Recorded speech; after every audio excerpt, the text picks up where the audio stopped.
Du coup, on vous propose de commencer 8h33, en effet, pour que chacun reste dans son agenda du jour. Très heureux avec Amélie Poudou à ma gauche de vous accueillir dans le cadre de ce webinaire qui va avoir comme thématique l'économie régénérative. Je suis Vincent Grosieux, directeur de Néologie Technopole, la Technopole de Grand Poitiers. Nous avons trois métiers à la Technopole. Nous avons un incubateur de start-up. Nous accompagnons les projets innovants du territoire. Nous les hébergeons dans une pépinière, hashtag, à côté de la gare de Poitiers. Et nous avons toute une série d'animations tout au long de l'année. L'animation autour de l'économie régénérative qui est la thématique phare en 2025. Donc nous avons lancé un challenge d'open innovation en lien avec l'économie régénérative. Nous avons organisé une grande conférence lors de notre rendez-vous d'innovation en juin dernier sur l'économie régénérative. Et dans cette suite logique, nous allons organiser un atelier en décembre prochain sur la phase systémique. Et en fait, ce webinaire s'inscrit dans cette logique et va nous donner un petit peu les clés, remettre un peu le contexte de l'économie régénérative pour nous projeter vers cette phase systémique. Pour cela, on va accueillir Valérie Brunel, qui est déjà intervenue dans notre rendez-vous d'innovation en juin dernier et qui va nous remettre un petit peu les pendules à l'heure sur l'économie régénérative ce matin pour ensuite nous amener tranquillement vers cette phase systémique. Bonjour Valérie. Bonjour Vincent, bonjour Amélie, merci de m'accueillir et puis merci à tous d'être présents ce matin. Pour me présenter en quelques mots, je suis une psychosociologue et mon métier consiste à m'occuper du changement dans les systèmes humains, notamment dans les systèmes organisationnels. Et donc on parle de développement organisationnel, c'est-à-dire de divers processus de formation, de conseil, d'accompagnement qui permettent d'aider les organisations à se développer vers des activités qui vont être régénératives, non seulement des humains qui y travaillent, mais aussi des systèmes écologiques autour d'eux. Voilà, alors parmi mes réalisations récentes, j'ai eu l'occasion de m'occuper du parcours de la Convention des entreprises pour le climat et aussi de co-rédiger avec Sarah Dubreuil un livre blanc sur l'économie régénérative en partenariat avec BPI France, le Lab. Voilà, et puis bien sûr de concevoir l'atelier La fresque systémique que vous allez découvrir plus avant aujourd'hui, le co-concevoir avec deux collègues que je vous présenterai tout à l'heure. Parfait, merci, bienvenue Valérie, et merci d'être là ce matin. Alors, donc, pourquoi programmer une telle journée dédiée à la transformation vers une économie régénérative? Oui, alors c'est vrai que les slides ne passent plus. Ah, voilà, ça c'était nous, vous nous avez vu tout à l'heure. Et pourquoi cette journée? Alors peut-être je vais commencer par rappeler des choses que vous savez peut-être tous. Mais comme vous le savez, aujourd'hui, les impacts engendrés par l'activité économique, alors mondiale, ça c'est au niveau mondial, dépassent les plafonds écologiques de la planète. Donc c'est le cercle vert à l'extérieur, sans répondre aux besoins de base du plus grand nombre. Et là, c'est le cercle vert à l'intérieur des fondations sociales. Donc là, vous avez peut-être reconnu l'approche de la donut économie de Kate Raworth. Et ce schéma, ça montre une approche qui est consolidée sur l'ensemble de la planète. Mais si on élaborait un donut pour les pays riches et un donut pour les pays les plus pauvres, on verrait qu'en plus, cette économie, en plus de dépasser les plafonds écologiques sans répondre aux fondations sociales, elle est extrêmement inégalitaire, avec des pays riches qui engendrent la majorité des dépassements écologiques et des pays pauvres qui ne répondent pas aux besoins de leurs habitants. Donc au total, on a un modèle économique dominant qui ne profite pas au plus grand nombre, qui ne soutient pas le développement des systèmes sociaux et qui dépasse les frontières écologiques de la planète. Donc on pourrait dire que c'est un piètre bilan global et que ce modèle économique engendre un ensemble de phénomènes d'émergence indésirable. Donc Des émergences indésirables que vous connaissez, le dérèglement du climat, l'effondrement de la biodiversité, des pollutions généralisées, des dérèglements des cycles de la planète, dérèglement du cycle de l'eau, du cycle des nutriments, l'acidification des océans, donc toutes les frontières planétaires qui sont dépassées, et également beaucoup d'inégalités qui engendrent des crises sociales et démocratiques. Et donc on a des risques qui augmentent à proportion de ces dépassements, des événements climatiques extrêmes, incendies, sécheresses, de la violence sociale, des pandémies, des baisses de rendement agricole, jusqu'à potentiellement un risque de bascule de la planète vers un autre état systémique qui serait moins propice à la vie telle qu'on la connaît aujourd'hui. Donc évidemment, l'urgence aujourd'hui, c'est de se prémunir de ces risques, non seulement en réduisant l'impact de nos activités, mais aussi en développant des activités qui vont être plus résilientes et plus robustes face à ces risques. Alors, il s'agit de changer les modes de vie, notamment des plus riches, mais évidemment, ces modes de vie reposent aussi sur des manières de produire les biens et services, des manières de s'organiser pour produire, des manières de partager la valeur. Et ces manières de produire, de s'organiser pour produire, de partager la valeur, elles sont ce qu'elles sont. Elles reposent sur des règles du jeu. Et des règles du jeu qui nous poussent à continuer à agir comme on agit, à dégrader la planète, à générer des inégalités, quand bien même on voudrait faire autrement. Donc, il ne s'agit pas d'essayer de faire moins mal en gardant les mêmes règles du jeu, il faut arriver à repenser les règles du jeu. Et sous ces règles du jeu, de manière implicite, il y a aussi un rapport au monde, il y a aussi des modèles mentaux qui sont aussi des modèles sociaux et qui vont structurer la manière dont on se pense, dont on se comporte dans le monde. Donc au total, il faut aller vers une économie qui régénère les écosystèmes et les systèmes sociaux au lieu de les dégrader. Mais pour ça, on a besoin d'une vraie transformation de notre paradigme socio-économique. Et donc voilà, si l'urgence, c'est bien de réduire les impacts de ce qui existe aujourd'hui, à plus long terme, il faut se projeter un vrai changement de règles du jeu et de rapport au monde. Donc ça, Valérie, c'est vraiment le constat, et ça, c'est un schéma qui nous éclaire. Mais qu'est-ce qu'une vraiment une économie régénérative? Alors, aujourd'hui, on répond à la plupart de nos besoins avec des systèmes techniques. Des systèmes techniques qui utilisent beaucoup de matière et beaucoup d'énergie. Et y compris pour nous nourrir, par exemple, où notre agriculture est un système industriel. Et donc, dans une économie régénérative, un premier élément, si on veut le définir simplement, c'est qu'on apprend à s'appuyer davantage sur les systèmes vivants. Les systèmes vivants qui remplissent des tas de fonctions. Ils savent faire plein de choses comme filtrer, purifier, produire de la matière, produire de la nourriture. Et ils ont un grand avantage, c'est qu'ils captent eux-mêmes leur propre énergie avec la photosynthèse. Ils produisent leur propre matière et ils régulent toutes les fonctions. Ils assurent les équilibres de la planète Terre. Et donc, on pourrait répondre déjà à la plupart de nos besoins de base, se nourrir, se vêtir et dans une certaine mesure se loger avec des fonctions écosystémiques. Donc ça, c'est un premier aspect de l'économie régénérative. Un deuxième aspect, c'est que pour quand même une majorité de besoins qu'on ne pourrait pas remplir avec des systèmes écologiques, il va falloir réduire l'impact des systèmes techniques.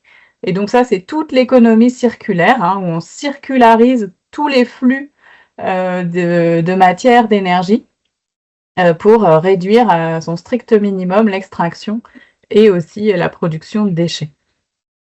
Et puis enfin, là, on a parlé des systèmes productifs, on n'a pas parlé des humains, mais une économie régénérative, c'est aussi une économie où on veille à la régénération des humains, où on adopte des principes qui font qu'ils peuvent se développer leurs capacités.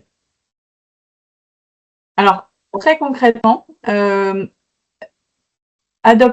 pratiquer une économie régénérative, c'est tout simplement adopter des pratiques régénératives tout au long d'une chaîne de valeur.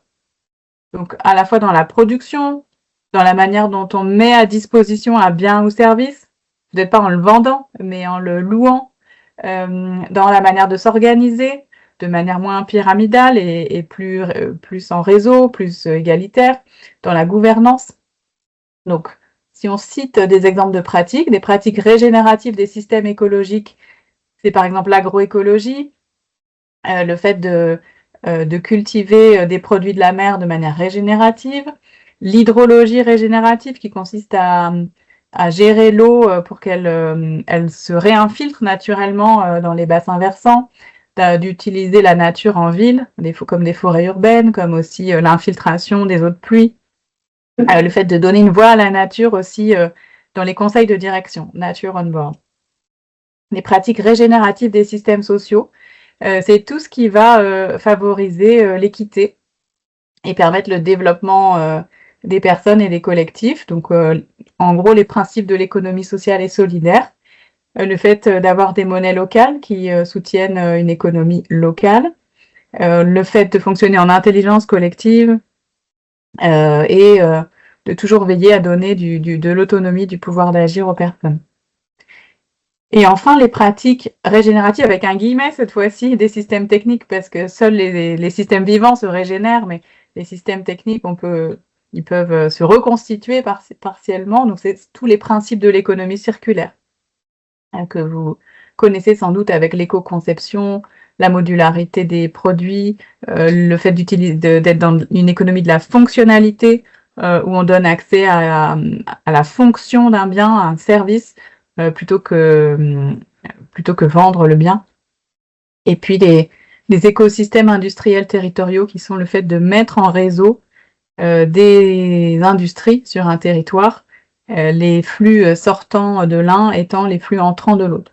Donc au final, on retrouve des concepts qu'on connaît, mais qui sont intégrés dans une approche globale d'une économie qui va se mettre à favoriser la régénération des systèmes écologiques et sociaux et à nous permettre de revenir dans le donut de Kate Raworth. Merci beaucoup de nous avoir remis ce cadre de ce qu'était l'économie régénérative. On va se projeter vers cette journée du 11 décembre. Et justement, qu'est-ce que les participants vont vivre durant cette journée et avec quoi ils vont repartir?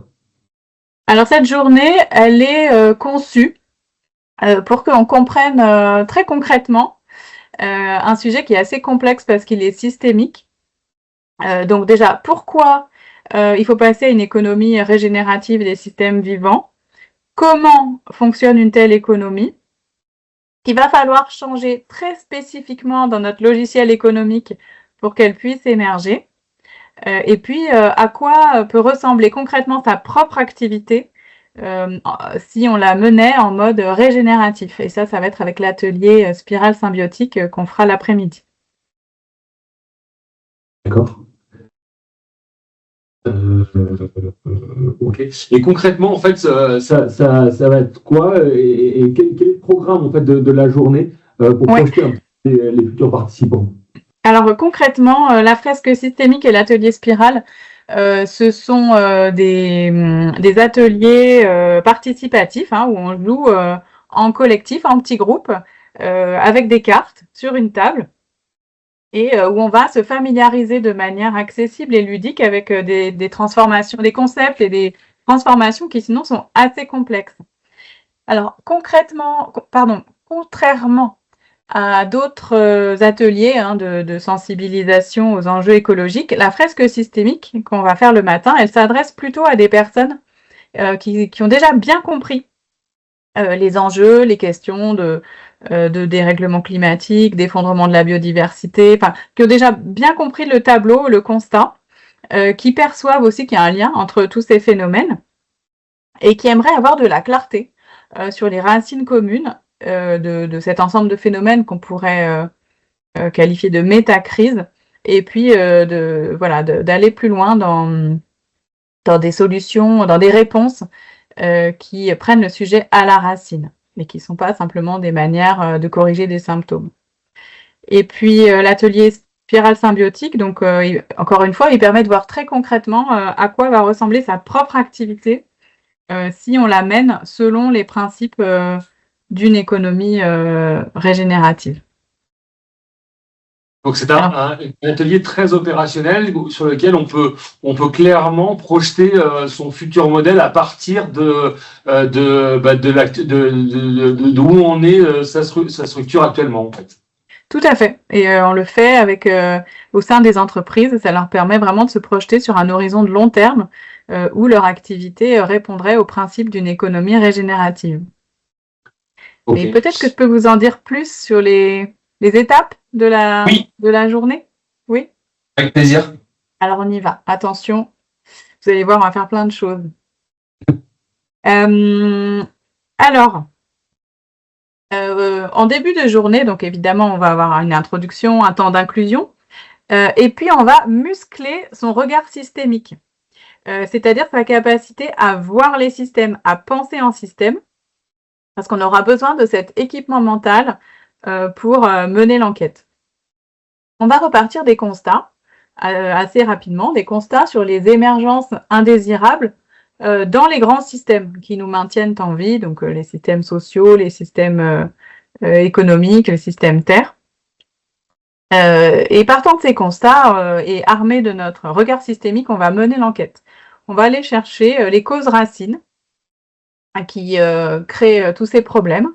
Donc en sortant des grands concepts idéologiques type capitalisme, libéralisme, là on cherche vraiment des principes opérationnels, des règles du jeu non idéologiques qui font qu'on en arrive à avoir une économie qui dépasse les frontières de la planète sans répondre aux besoins du plus grand nombre.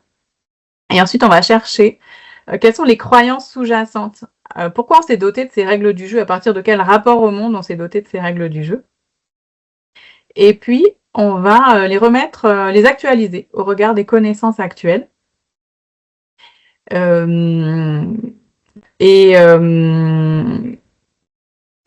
pendant qu'on y est, une fois qu'on aura actualisé ces croyances, on va reformuler de nouvelles règles du jeu, qui est donc du jeu socio-économique, et on va voir qu'on aura donné naissance à un nouveau modèle qui sera régénératif. On va s'intéresser concrètement aux pratiques régénératives, quelles sont-elles? Et puis ensuite, on va, grâce à l'atelier spirale symbiotique, on va jouer très concrètement avec ces pratiques régénératives pour reconstruire un modèle économique, pour répondre à nos besoins avec des pratiques régénératives. Et donc là, vous serez par petits groupes de 5 et il faudra choisir quelle activité, avec quelle activité vous travaillez. Voilà.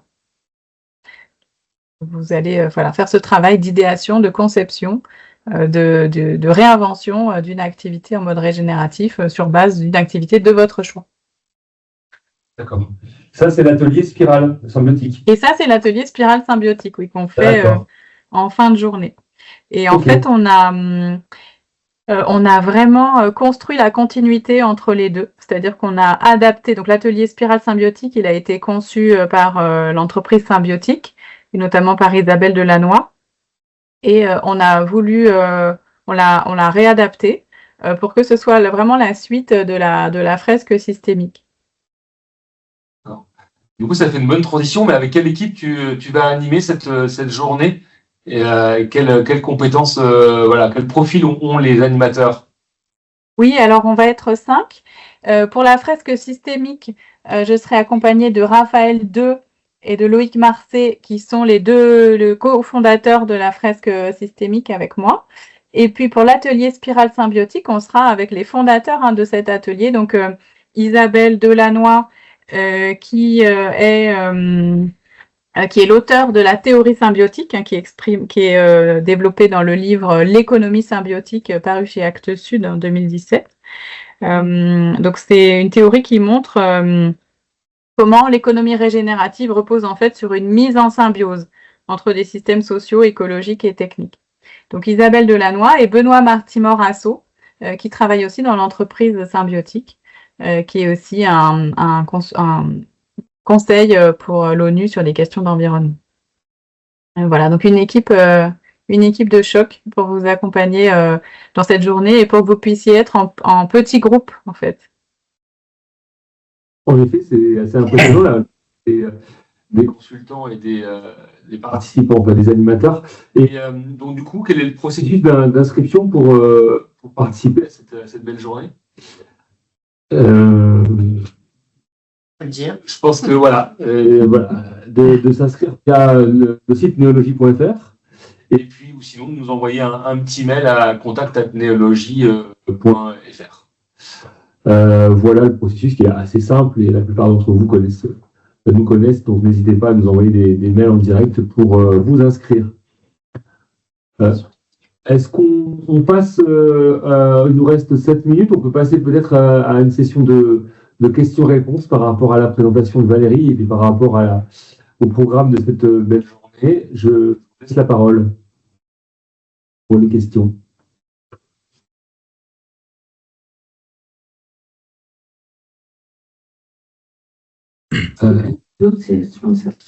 Oui, alors on va poser une question. Vous m'entendez là? Oui, tout à fait. Oui, bonjour Daniel Bretonès. Donc j'ai bien suivi le déroulé de la fresque et puis la construction de l'atelier symbiotique.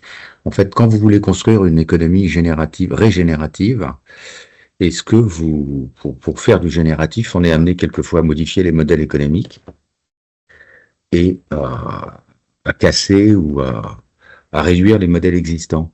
Est-ce que vous prenez en cause les pertes d'emploi, les gens qui vont être au chômage et tout ce qui se passe dans vos modèles, parce qu'il y a des aspects positifs et des aspects négatifs? Par exemple, je prends l'exemple, on développe les voitures à moteur électrique. Okay, ça va créer dans toute l'Europe des dizaines et des dizaines de milliers de chômeurs en plus. Bon, si on a les moyens de s'en occuper, de les former, ainsi de suite, c'est très bien.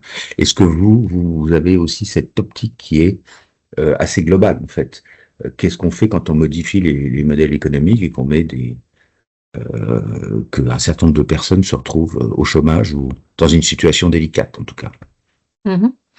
Donc déjà, la première chose, c'est que l'économie régénérative, c'est une économie qui est beaucoup plus riche en activités locales et en emplois locaux que l'économie actuelle, et que les endroits où il y a des éléments d'une économie régénérative qui sont mis en œuvre, c'est des endroits où l'économie est beaucoup plus florissante et beaucoup plus équitable qu'actuellement. Et ensuite, cette transformation, comme toute transformation, elle est de long terme. C'est-à-dire que mettre en place des modèles économiques régénératifs, ça ne peut s'entendre qu'à long terme. Et donc, il y a toute une phase de transformation avec une baisse progressive des activités qu'on ne peut plus s'autoriser à avoir, comme tout ce qui est moteur thermique, vous prenez l'exemple. Et puis, l'apparition d'innovations qui sont des modèles intermédiaires. C'est-à-dire qu'on n'arrivera pas tout de suite à une économie régénérative qui est vraiment l'inverse de nos modes de fonctionnement actuels.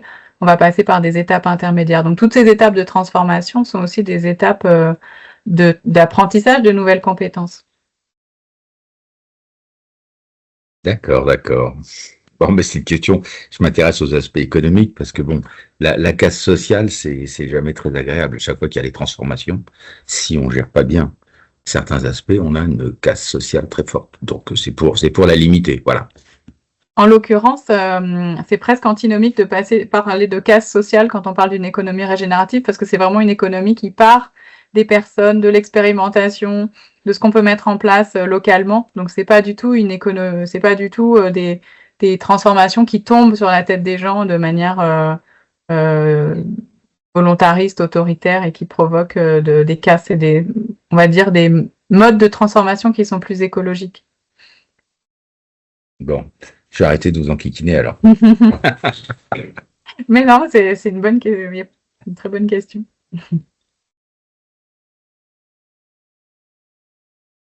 Alors, on a une question dans le chat sur d'autres sessions de la fresque. Alors oui, on a un site internet où on affiche les sessions grand public qui sont prévues, et donc je pense qu'à date pour l'instant on n'en a pas. En revanche, si vous voulez en organiser dans votre organisation ou pour un collectif, vous pouvez prendre contact avec nous directement et on l'organise. D'accord. Valérie, peut-être un exemple de structure, de l'organisation qui je dirais, été vers l'économie régénérative et a trouvé un nouveau modèle économique avec l'économie régénérative pour concrétiser un petit peu c'était traité, enfin, théorique, Oui. concrétiser les choses. Alors, il y a des tas d'entreprises qu'on cite souvent en exemple, mais si on regarde donc comme Pocheco, comme Interface, et si on regarde plus récemment, il y a toutes les entreprises qui ont fait la convention des entreprises pour le climat, donc ils sont 1500, qui ont suivi un parcours pour aller vers une économie régénérative. Et suite à ce parcours, certaines sont vraiment en train de mettre en œuvre des inflexions très fortes dans leur modèle économique. Vous pouvez par exemple aller voir sur le site de BPI France, il y a 6 cas d'entreprises qui se sont transformées vers une économie régénérative. Donc vous avez Diam qui fait des présentoirs pour la grande distribution. Vous avez une entreprise qui fait des meubles qui en général viennent d'Indonésie, qui sont en bois exotique et qui donc pareil se lancent dans cette transformation régénérative avec l'idée qu'un meuble il peut durer un siècle, il peut se transmettre de génération en génération. Vous avez donc vous pouvez regarder ces différents cas. Nous on a accompagné cette année une grande entreprise des énergies fossiles, donc qui sait que son modèle va être sinon condamné, en tout cas extrêmement réduit à long terme, et qui cherche à voir comment il pourrait contribuer de manière robuste et régénérative à une économie qui serait relocalisée, où il y aurait moins de flux d'énergie carbonée qui viendrait de loin. Donc oui, on a beaucoup d'exemples, et vous avez aussi un récent rapport qui est sorti à HEC sur les différentes manières dont les entreprises s'engageaient dans l'économie régénérative avec 7 clés d'entrée.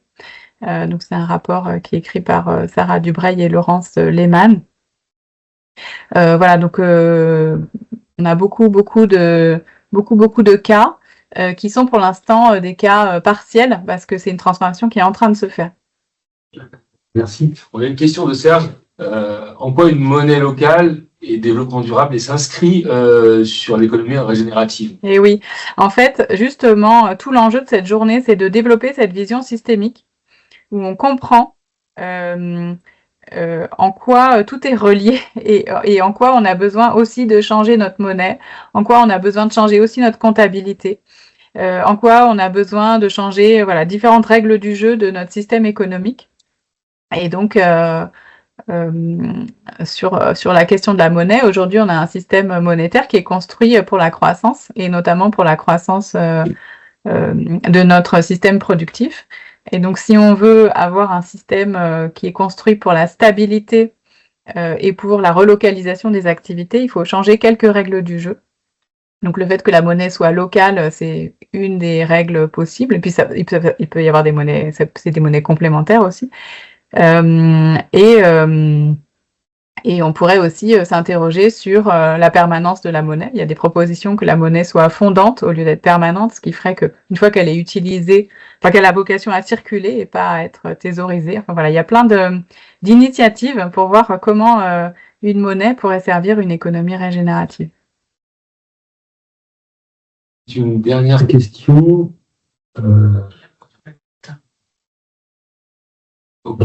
Sur la compta pour le changement, monnaie locale, comment valider les échanges au-delà du local? Oui, donc les monnaies locales, c'est des monnaies complémentaires et des monnaies non locales, des monnaies internationales. Ok, 9h02, je pense qu'on atteint la fin du webinaire. Merci beaucoup Valérie. On a, je pense, bien replanté le décor. On s'est bien projeté vers cette journée du 11 décembre. N'hésitez pas donc à vous rendre sur notre site neologie.fr pour vous inscrire et pour des informations complémentaires. Je vous souhaite une belle journée. J'espère que je suis très content de l'avoir démarré avec vous et je vous souhaite effectivement une belle journée à tous et à toutes. Merci beaucoup. Merci à tous de votre présence et rendez-vous le 11 décembre, j'espère. Merci pour cette présentation sympathique. Au revoir. Au revoir.